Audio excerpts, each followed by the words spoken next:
Hello guys, 18 जनवरी 2023 मनसुंदर के full episode को आज हम एक्सप्लेन करने जा रहे हैं, तो वीडियो पर बने रहें। इससे पहले अगर आपने हमारे चैनल को सब्सक्राइब नहीं किया है तो जल्दी से सब्सक्राइब कर दीजिए और दबा दीजिए बेल आइकन। एपिसोड की शुरुआत में रुचिता घर छोड़कर जा रही है। एक्चुअली ये रितु की चाल है जो हमने पिछले एपिसोड में मेंशन की है। रितु ने चाल चलते हुए निहार के नाम का लेटर रुचिता को लिखा और जिसमें साफ साफ लिखा कि जो नाजायज बच्चा निहार ने अपने घर में रखा है उसके लिए तुम्हें ये घर छोड़कर जाना होगा। रुचिता निहार की बात का मान रखते हुए घर छोड़कर जा रही है। निहार गेस्ट रूम में सो रहा होता है। रुचिता के जाने पर निहार को अचानक से बेचैनी होने लगती है। निहार कहता है मुझे अजीब सी बेचैनी क्यों हो रही है और अभी तक रुचिता ने अपना जवाब क्यों नहीं दिया। एक्चुअली निहार ने सारा सच रितु को बता दिया था। निहार को नहीं पता था कि बाथरूम में रितु है। निहार ने सोचा कि रुचिता है। बेचैनी के कारण निहार रुचिता के पास जाने लगता है, फिर अचानक से रुक जाता है और कहता है कि नहीं नहीं, मैं इतनी जल्दी नहीं कर सकता, मुझे रुचिता को सोचने के लिए थोड़ा और वक्त देना है। इधर रुचिता जाते जाते दादी के रूम में आती है। दादी सो रही होती है। रुचिता कहती है मुझे माफ कीजिएगा दादी जी, ऐसे बिना बताए मैं इस घर से जा रही हूँ, लेकिन इसमें ही हम सबकी भलाई है, अपना ख्याल रखिएगा दादी जी। फिर रुचिता नरेश और पूनम के कमरे में आती है और कहती है सॉरी पापा जी, एक बार फिर से आपकी बेटी आपको छोड़कर जा रही है पापा जी, हो सके तो मुझे माफ़ कर दीजिएगा। और माँ, शायद मेरी किस्मत में आपका प्यार लिखा ही नहीं था। जब सब सही होने लगा तो चीज़ें इस कदर ख़राब हो गई कि मैं चाह कर भी उसे संभाल नहीं पा रही हूँ माँ, इसलिए हो सके तो मुझे माफ़ कर दीजिएगा।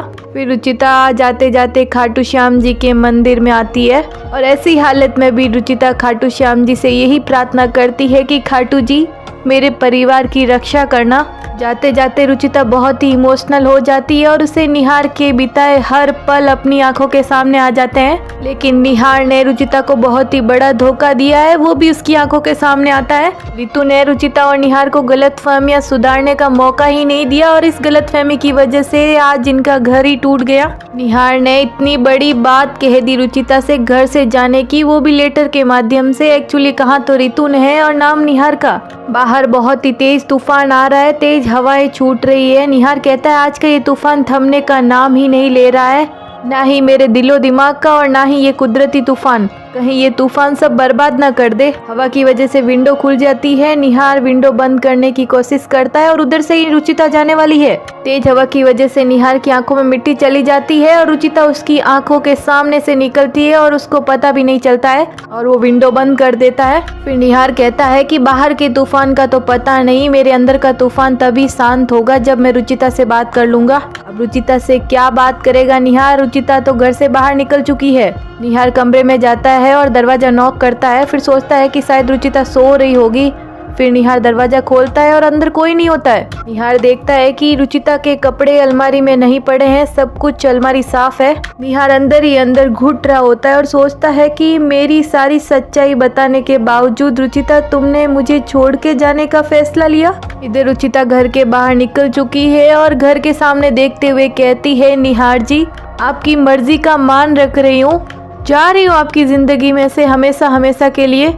आपको आपका नया परिवार मुबारक हो। रुचिता दरवाजा बंद करती है और बाहर रितु भी देखने के लिए आती है। ऊपर खड़ी रितु देख रही होती है कि रुचि जा रही है। रोते बिलखते हुए रितु कहती है कि आई एम सो सॉरी रुचि, ये करना मेरी मजबूरी थी रुचि, तुम नहीं समझोगी पर जब एक औरत की जिंदगी में उसका बच्चा आ जाता है ना, तो उसकी पूरी जिंदगी उसके बच्चे में सिमट के रह जाती है। रितु को ये पता नहीं है कि रुचिता भी प्रेग्नेंट है। रितु ने सिर्फ अपने बच्चे का देखा, रुचिता के बच्चे के बारे में सोचा तक नहीं। रितु कहती है अपने आप से कि बात सिर्फ मेरी होती तो रुचि में कब का ये घर छोड़ के चली जाती, पर बात प्रिया की है और मैं उससे उसका परिवार नहीं छीन सकती।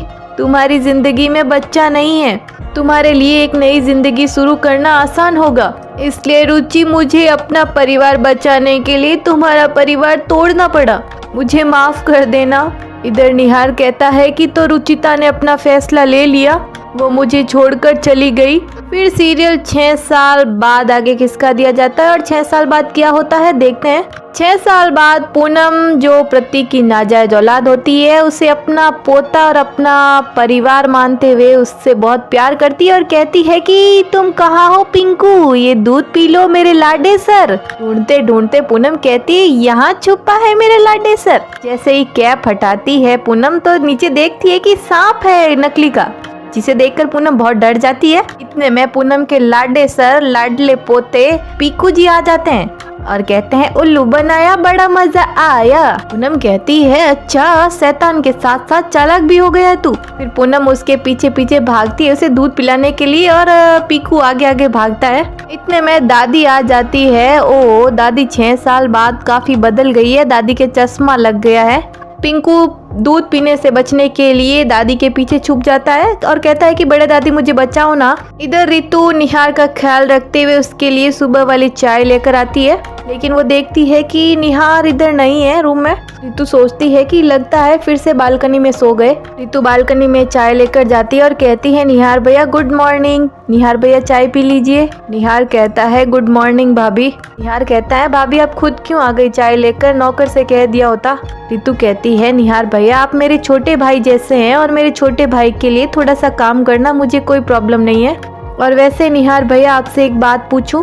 निहार भैया रुचि को गए हुए 6 साल हो गए हैं, पर आज भी आप उस बेड पर नहीं सोते हैं, कभी बालकनी में, कभी सोफे पे तो कभी जमीन पे। निहार कहता है क्या करूं भाभी, रुचिता के जाने के बाद ये कमरा काटने को तोड़ता है। उस बेड को देखता हूँ तो रुचिता का चेहरा नजरों के सामने से हटता ही नहीं है, ना ही नींद आती है और ना ही सुकून। ये सुनकर रितु को बहुत बुरा लगता है क्योंकि ये सब उसका ही किया धरा है। अपने आप को संभालते हुए रितु कहती है आप चाय पी लीजिए निहार भैया। चाय पीते पीते निहार न्यूज़पेपर पढ़ रहा होता है और अचानक पास में पड़ी मैगजीन हवा की वजह से उड़ने लगती है उसके पेपर्स। अचानक मैगजीन में निहार को रुचिता की फोटो दिखाई देती है। मैगजीन में निहार देखता है कि Ruchita embracing business women of the year बनी हुई है। इतने में पूनम जोर जोर से पिंकू पिंकू चिल्ला रही होती है तो निहार जल्दी से नीचे जाता है और पिंकू दादी के पीछे छुपा हुआ होता है और दादी को जोर से धक्का दे देता है। निहार एंड मोमेंट पर दादी को बचा लेता है। निहार कहता है दादी आप ठीक है। दादी कहती है हाँ ठीक हूँ। फिर निहार पिंकू को डांटते हुए कहता है कि पिंकू बेटा ये क्या शैतानी कर रहे हो आप, अगर बड़ी दादी अभी गिर जाती तो। पूनम निहार को डांटते हुए कहती है कि तू भी ना निहार, बेकार में रुला दिया मेरे पोते को, मेरे घर के इकलौते वारिस को। पिंकू कहता है डैड गंदे हैं, डैड ने मुझे डांटा। पूनम पिंकू को समझाते हुए कहती है कोई बात नहीं बेटा, डैड ने तो तुम्हें ऐसे बोल दिया, बहुत प्यार करते हैं तुमसे। निहार कहता है मॉम आपके इसी लाड प्यार ने इसको इतना बिगाड़ के रख दिया है, 2 आंसू बहाता नहीं है कि आप इसकी तरफदारी करने लग जाती है, ऐसे तो ये कभी नहीं सुधरेगा। दादी कहती है हाँ अब तो ये बड़ों का लिहाज भी भूल गया है। पूनम कहते हैं अरे आप तो मेरे पोते के पीछे ही पड़ गए, बच्चा है बेचारा, अब ये शरारत नहीं करेगा तो आप और मैं करेंगे माँ जी। निहार कुछ कहने ही वाला होता है, इतने में निहार का कोई कॉल आ जाता है। बात करते करते निहार वो मैगजीन वहीं रख के चला जाता है। इधर प्रतीक भी ऑफिस जाने लगता है। प्रतीक एक्चुअली फोन पर बात कर रहा होता है और अचानक से सामने से दिशा भी आ रही होती है और दोनों का एक्सीडेंट हो जाता है। प्रतीक कहता है सॉरी वो मैंने देखा नहीं। दिशा कहती है सॉरी वो मेरा भी ध्यान कहीं और था। दोनों एक दूसरे को ताक ही रहे होते हैं, इतने में रितु आ जाती है। दोनों की नजरों से नजरें मिले हुए देखकर रितु का खून जल जाता है और कहती है प्रतीक जी। प्रतीक डर जाता है रितु की आवाज़ सुनकर और रितु प्रतीक के पास आती है। रितु कहती है कि आप अपना वॉलेट भूल गए थे रूम में। प्रतीक कहता है थैंक यू रितु। फिर प्रतीक ऑफिस चला जाता है और दिशा भी अपने कमरे में। 6 साल बाद भी दिशा को कुछ नहीं हुआ। वो तो कह रही थी कि वो कुछ ही दिनों की मेहमान है, उसके दिल में छेद है, यानी वो झूठ बोल रही थी। रितु कहती है कि 6 साल हो गए लेकिन आज भी कुछ नहीं बदला, आज भी डर लगता है कहीं मेरा परिवार टूट ना जाए। रुचि पता है दिशा का ट्रीटमेंट चल रहा है और अब वो धीरे धीरे ठीक भी हो रही है, पर अब मैं चाह के भी कुछ नहीं कर सकती, लेकिन अब बहुत देर हो चुकी है, हो सके तो मुझे माफ कर देना रुचि। फिर पिंकू जो निहार ने मैगजीन रखा था जिसमें रुचिता की फोटो होती है वो पेपर फाड़ता है और उससे एरोप्लेन बनाता है। इधर रुचिता की जुड़वा बेटियां काफी बड़ी हो गई है। प्यारी प्यारी बच्चियां खेल रही होती है घर पर। रुचिता काम से बाहर होती है। रुचिता उन बच्चों को फोन करती है लैंडलाइन पर। रुचिता कहती है, क्या कर रही हो प्यारी बच्चियों, लड़ तो नहीं रही हो? बच्चियां कहती है, नहीं मम्मी, ये लड़ाई क्या होती है, हम तो बस सिस्टर हैं और याद है ना, घर से बाहर नहीं जाना है क्योंकि आप लोग इस शहर में आज पहली बार आए हो। आखिर रुचिता कहाँ गई है इन बच्चों को लेकर? बच्चियां कहती है, ओके मम्मी। इधर पिंकू रुचिता के उस मैगजीन वाले पेपर की एरोप्लेन बनाकर उड़ा रहा होता है। निहार आकर उस एरोप्लेन को पकड़ लेता है। निहार रुचिता की फोटो देखकर सोचता है कि यही मैगजीन मुझे रुचिता तक पहुंचाएगी। अब क्या निहार रुचिता तक पहुंच पाएगा या नहीं, कमेंट बॉक्स में कमेंट करके जरूर बताएं। इसी के साथ एपिसोड की समाप्ति हो जाती है और आगे के एपिसोड में दिखाया जाता है रुचिता कहती है कि पूरे 6 साल हो गए निहार जी आपसे जुदा हुए, लेकिन आपकी निशानी आज भी मेरे साथ हैं। अब खाटू श्याम जी निहार और रुचिता का मिलन वापस कैसे कराएंगे, देखते हैं अगले एपिसोड में। आज के लिए इतना ही। अगर हमारा वीडियो आपको अच्छा लगे तो प्लीज लाइक, कमेंट, शेयर और सब्सक्राइब करना ना भूलें। Thanks for watching.